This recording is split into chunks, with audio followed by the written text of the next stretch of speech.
The real iconic athletes perform at the same level that they've always trained because they're in control of what the speed of their brain is doing, regardless of the situation.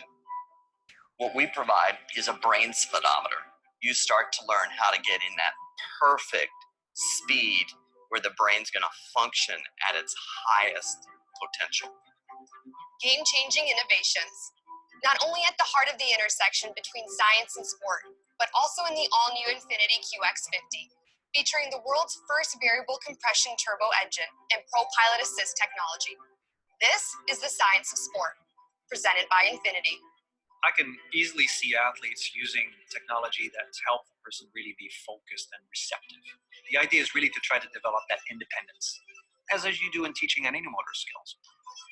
We've worked with all kinds of athletes. We need to look at a variety of different things. First, how is the brain, which drives our nervous system, working? And that comes through an EEG or an electroencephalogram. And when we look at that electrical activity, is that electrical activity going too fast? Is it in an anxious fight-flight state? Is it in an ideal zone state where it's calm and focused? Or is it going too slow? And we can see that in the EEG pretty quickly. And so from that analysis, we can then pinpoint areas that need to be worked on so they can then optimize their performance. So I came up to Grand Rapids to work with Dr. Royer because I am very curious how I can get better and what's actually happening kind of below the surface. Objectively, what's happening compared to what I think or what I feel is happening when I'm on the field.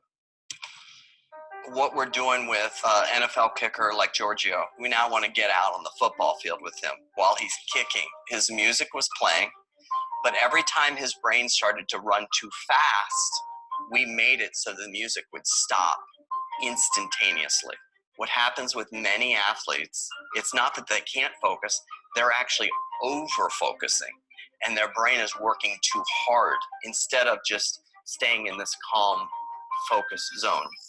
I think most of them are able to tell whether they're in a zone or not, but the professional athlete may also refine that. We need everything. Good sleep, we want to eat well, we want to have the body that's in great shape, and a mind that is also relaxed, well-prepared, and well-focused. There's different ways to access the technology. It's like the Trailblazers or their Magic or a couple other NFL teams will set up a mini brain room at the team's facility. We will put multiple EEG units, and that brain room becomes a full-service facility. They have a 60-inch monitor where they can watch their movie, and at the moment their brain gets out of focus, that movie stops, telling them, oh, wait a minute, this is what I need to be in focus when I'm under pressure in a game. They don't need to shoot more shots. They need that brain to be in that perfect spot. And some of these athletes are figuring that out. The more time I spend on my brain, the better the payoff in the long run for my performance.